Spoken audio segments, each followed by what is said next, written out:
Bismillahirrahmanirrahim. Imaginez un peu la scène, le jour du jugement. Tout le monde est là, chacun face à ses propres actes. Et là, au milieu de tout ça, une voix s'élève. Une voix qui vient défendre quelqu'un. Et cette voix, c'est celle du Coran.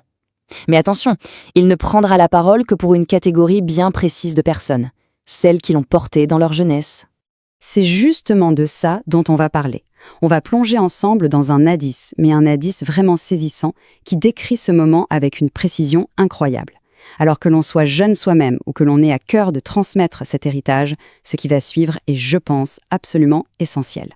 Le hadith, il commence par une idée, mais une idée d'une force, c'est juste incroyable. Ça parle d'une sorte de fusion, presque physique, vous voyez, entre le croyant et le Coran. Et au cœur de cette première partie, il y a cette phrase en arabe, c'est vraiment le pivot, parce qu'elle décrit quelque chose qui va tellement, mais tellement plus loin que juste mémoriser des versets.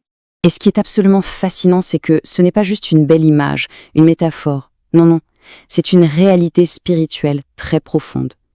Pensez-y, quand on est jeune et qu'on consacre ses années les plus formatrices au Coran, il s'imprime en nous. Il fait littéralement partie de qui on est. Ce n'est plus un texte qu'on a en mémoire, c'est une partie de notre être. Et la première récompense pour cet engagement, elle est juste incroyable. C'est une élévation de statut. Allah place cette personne avec qui? Avec As-Safara al-Kiram al-Barara, ces anges scribes, les nobles messagers. C'est ça la vraie noblesse, finalement. Le hadith nous le montre bien. Elle réside dans le fait d'être en compagnie des anges. Et le chemin pour y arriver, c'est de faire du Coran son compagnon dès le plus jeune âge.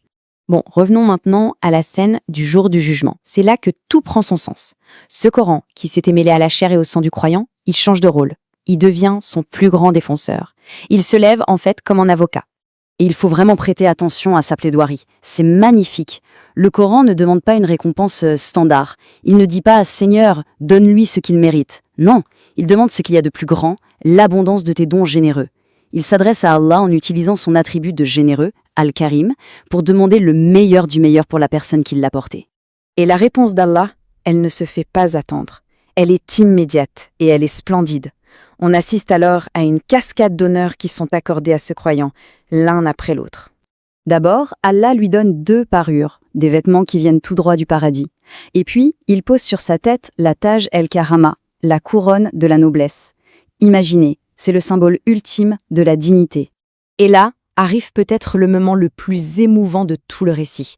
Un dialogue s'engage. Allah, dans sa grandeur, se tourne vers le Coran et lui demande « Est-ce que ça te suffit ?